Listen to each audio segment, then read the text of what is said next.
काउत्सर्ग पर अपनी चर्चा चल रही है। मैं श्रोताओं के लिए एक बात बताना चाहता हूँ कि काउत्सर्ग जो होता है ये शरीर की स्थिति, ये बाहरी स्थिति है। शारीरिक पोजीशन ये भी काउत्सर्ग के लिए आवश्यक है, किंतु उसके साथ भावों की पोजीशन, अपने जो परिणाम होते हैं वो परिणामों को संभालना भी बहुत आवश्यक है। कई दफ़े लोग बाहर से आंख बंद करके हाथ पर हाथ धर के बैठे रहते हैं और विचार कुछ गलत सलत चलते हैं। अब यदि तुम्हारे विचार ही ठीक नहीं है तो ये काउत्सर्ग की मुद्रा तुम्हारे लिए क्या करेगी। ये तो एक प्रकार की बगुला भक्ति, बगुले का सरीका ध्यान हो गया।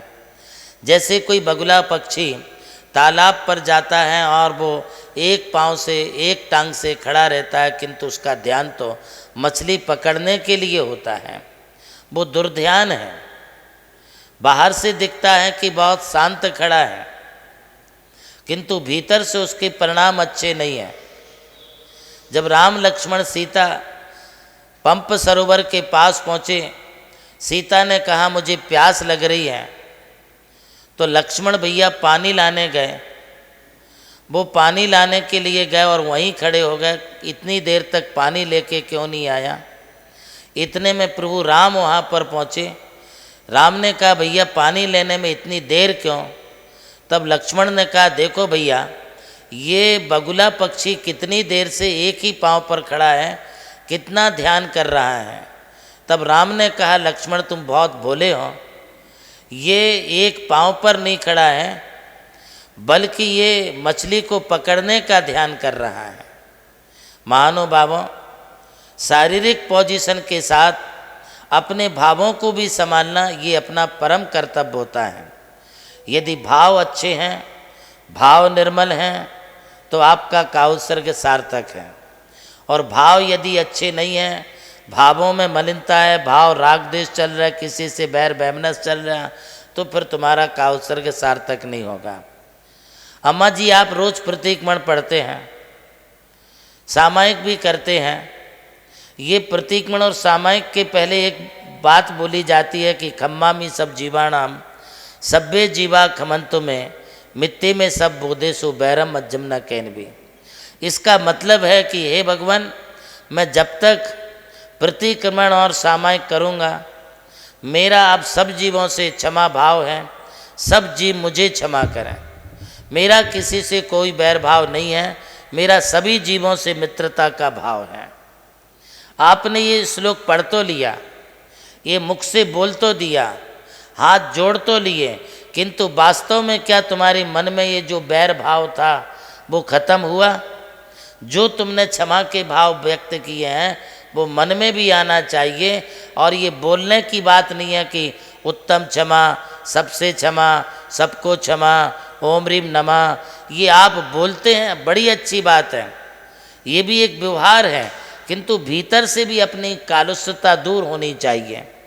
कभी कभी तुम्हारे मन में ऐसी गांठ बन जाती है, ऐसा आप जो हैं संकल्प ले लेते, देखेंगे बाद में अभी कुछ नहीं, अभी तो हंस के निकाल दिया, और बाद में जो है उसका बदला लेने के बारे में सोचते हैं।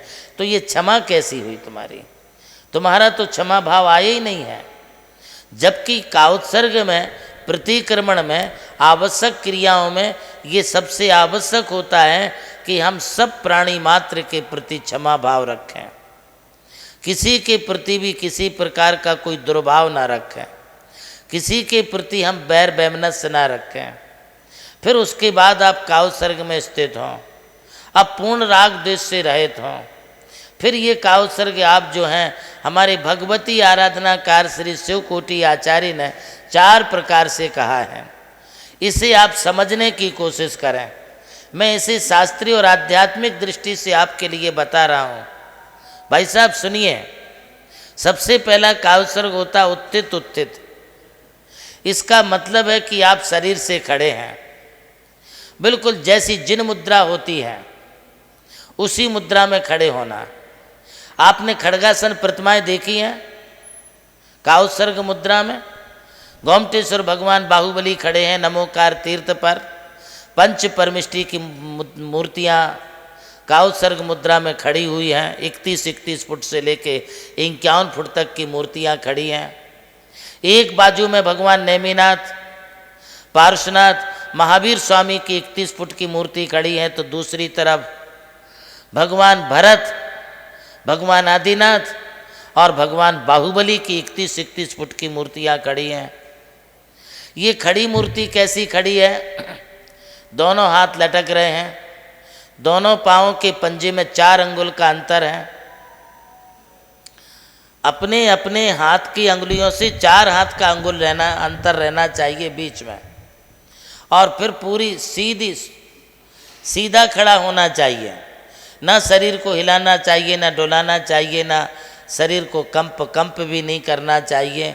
नासाक दृष्टि से खड़े हो जाएं, इसको कहते हैं काउत्सर्ग मुद्रा। इस काउत्सर्ग मुद्रा में अभी आप शरीर से खड़े हुए उत्थित हुआ, उत्थित की बात मैं आगे फिर करता हूँ।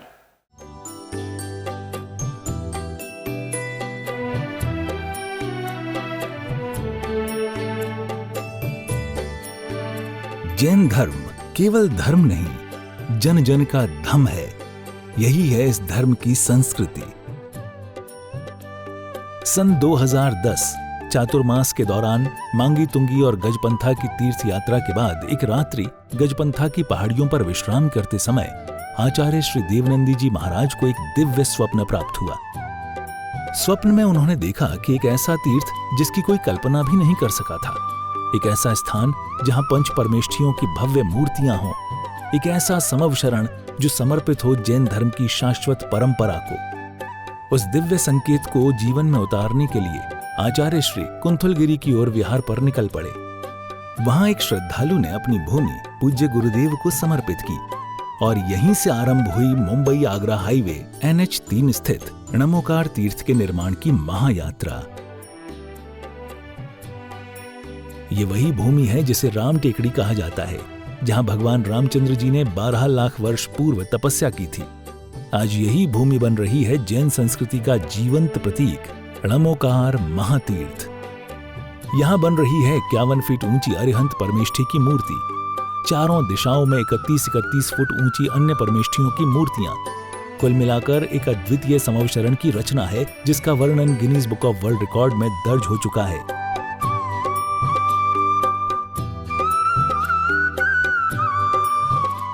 इस भव्य मंदिर जी में स्थापित किए जा रहे हैं 24 तीर्थंकरों के 24 मंदिर, पंचमेरु, नंदीश्वर द्वीप, नवदेवता और 64 रिद्धि मंदिर, सप्तऋषि मंदिर और गोमटेश्वर बाहुबली, संमेद शिखर जी की झलक और क्षेत्रपाल मंदिर। यहाँ पर अब तक 250 से अधिक कमरे निर्मित हो चुके हैं, जिनमें 75 साधु साध्वियों के लिए एवं यात्री निवास आधुनिक सुविधाओं से युक्त है।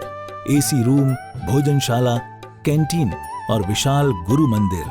णमोकार तीर्थ का भूमि पूजन 8 फरवरी 2014 को संपन्न किया गया था और आज लगभग 10 लाख स्क्वायर फीट से अधिक निर्माण पूर्ण हो चुका है और अब यह दिव्य तीर्थ अपने चरम आयोजन की ओर अग्रसर है।